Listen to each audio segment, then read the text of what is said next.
രഞ്ജിത്ത് രാമചന്ദ്രൻ വീണ്ടും നമുക്കൊപ്പം ചേരുകയാണ്. രഞ്ജിത്ത്, ഇറാൻ തിരിച്ചടിച്ചിട്ടുണ്ട് എന്ന വിവരങ്ങൾ വരുന്നുണ്ട്. 11ാം ദിവസം അത് ഇസ്രായേൽ പലയിടങ്ങളിലും സൈറണുകൾ മുഴക്കുന്ന സാഹചര്യം ഉണ്ടായിട്ടുണ്ട് എന്നത് റിപ്പോർട്ട് ചെയ്യപ്പെടുകയാണ്. അതിനോടൊപ്പം തന്നെ ഫോർദോയിൽ വലിയ നാശനഷ്ടം ഉണ്ടായിട്ടുണ്ട് എന്നതിൻ്റെ ദൃശ്യങ്ങൾ പുറത്തു വരുന്നു. വലിയ ആഘാതം ഇറാൻ ഏറ്റുവാങ്ങേണ്ടി വന്നിരിക്കുന്നു ഈ ആക്രമണത്തിലെന്നാണോ? തീർച്ചയായും ഇതുവരെ കഴിഞ്ഞ ദിവസങ്ങളിലൊക്കെ ഒരുപക്ഷെ ആണവ നിലയങ്ങളെ മാത്രം ലക്ഷ്യം വെച്ചാണ് ഇസ്രായേൽ ആക്രമണം നടത്തിയത് എങ്കിൽ ഇത്തവണ എയർപോർട്ടുകൾ കേന്ദ്രീകരിച്ചുള്ള വലിയ ആക്രമണവും സംഭവിച്ചിരിക്കുന്നു എന്നുള്ളതാണ് ഏറ്റവും പ്രധാനപ്പെട്ട വിവരം.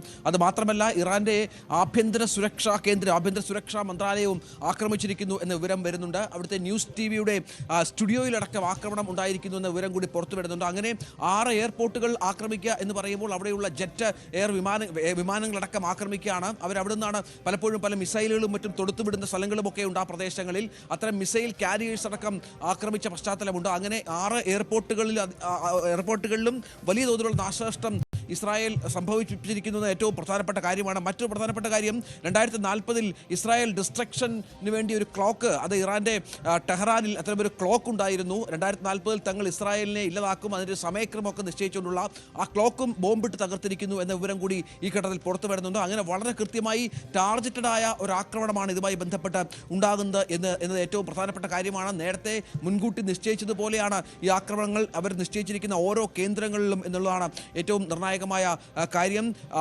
എവിൻ പ്രിസൺ എന്ന് പറയുന്ന ഒരു ജയിൽ, അത് വളരെ അവിടുത്തെ ഒരു നൊട്ടോറിയസ് പ്രിസൺ കൂടിയാണ്, ജയിലാണ്. അവിടെയും ആക്രമണം ഉണ്ടായിരിക്കുന്നു എന്ന വിവരം ഇപ്പോൾ പുറത്തു വരുന്നുണ്ട്. നേരിട്ട് അയത്തുള്ള ഖൊമേനിയുമായിട്ടൊക്കെ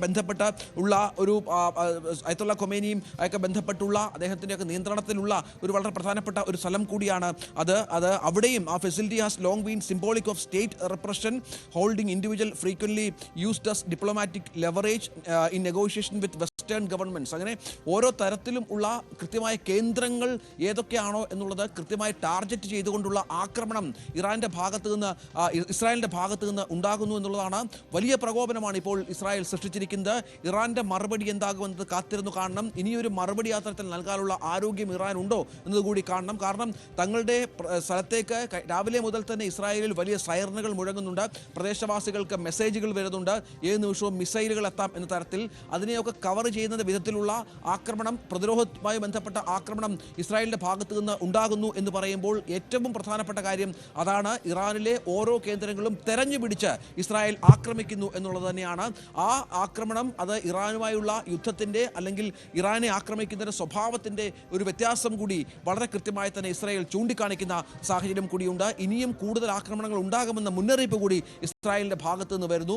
ഫോർദോ പോലെ തന്ത്രപ്രധാനമായ ഏറ്റവും പ്രധാനപ്പെട്ട ഒരു സ്ഥലത്ത് ഇത്തരമൊരു രീതിയിലേക്ക് മുന്നോട്ട് പോകുമ്പോൾ ഇനിയും ഇസ്രായേൽ പറയുന്നത് എത്രയധികം പ്രകോപിപ്പിച്ചാലും ആക്രമണങ്ങൾ നിർത്തില്ല, മുന്നറിയിപ്പുകൾ ഉണ്ടായാലും ആക്രമണങ്ങൾ നിർത്തില്ല, തങ്ങളുടെ ലക്ഷ്യം അത് കൃത്യമായി സാധിക്കും വരെയുള്ള ആക്രമണങ്ങളിലേക്ക് കടക്കും എന്ന് തന്നെയാണ് പ്രതീക്ഷിക്കേണ്ടത്. ഇനിയും നമ്മൾ അമേരിക്കയുടെ ഈ വിഷയത്തിലുള്ള നിലപാട് വളരെ വ്യക്തമായി തന്നെ മനസ്സിലാക്കണം. നേരത്തെ ട്രംപ് തങ്ങളുടെ ആക്രമണം വിജയകരമാണ് എന്ന് പറഞ്ഞ് അമേരിക്കൻ സേനയെ പ്രശംസിച്ച് ട്വീറ്റൊക്കെ ചെയ്ത് കണ്ടതാണ്. ഇനിയും ഇതുമായി ബന്ധപ്പെട്ട പ്രതികരണം ട്രംപിൻ്റെതും നമ്മൾ കാത്തിരിക്കുകയാണ്. രേണുക, ഞായറാഴ്ച ബങ്കർ ബസ്റ്റർ ബോംബുകൾ ഉപയോഗിച്ച് അമേരിക്ക നടത്തിയ ആക്രമണത്തിന് തൊട്ട് പിന്നാലെയാണ് ഫോർദോയിൽ വീണ്ടും ഇസ്രായേൽ ആക്രമണം നടത്തിയിരിക്കുന്നത്.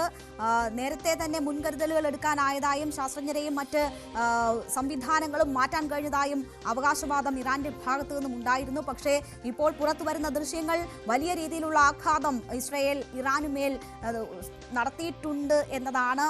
ആ രീതിയിലുള്ള ആക്രമണത്തിന്റെ ദൃശ്യങ്ങൾ പുറത്തു വരുന്നു. സീരീസ് ഓഫ് അറ്റാക്ക് നടത്തിയതിന്റെ ദൃശ്യങ്ങൾ പുറത്തുവിട്ടിരിക്കുകയാണ്. അപ്പോൾ വളരെ ശക്തമായ രീതിയിൽ 11ാം ദിവസവും ഇറാനുമേൽ കടന്നാക്രമണം നടത്തുകയാണ് ഇസ്രായേൽ. ലോകരാഷ്ട്രങ്ങളുടെ മുന്നറിയിപ്പ് കൂടി അവഗണിച്ചുകൊണ്ടുള്ള ആക്രമണമാണ് ഇറാനുമേൽ ഇസ്രായേൽ നടത്തുന്നത്. അമേരിക്ക ബങ്കർ ബസ്റ്റർ മിസൈലുകൾ ഉപയോഗിച്ച് ആക്രമണം നടത്തിയതിന് തൊട്ടു പിന്നാലെ തന്നെ ഫോർദോ വീണ്ടും ലക്ഷ്യമിടുന്നു എന്നത് തന്നെയാണ്. അതേസമയം തിരിച്ചടിക്കുന്നുണ്ട് ഇറാൻ. ഇസ്രായേൽ പലയിടങ്ങളിലും ഇന്ന് മിസൈൽ ആക്രമണം നടന്നു എന്നതിന്റെ വാർത്തകൾ കൂടി വരുന്നു. വളരെ വേഗം വാർത്തയിലേക്ക് തിരിച്ചെത്താം ഇടവേളയ്ക്ക് ശേഷം.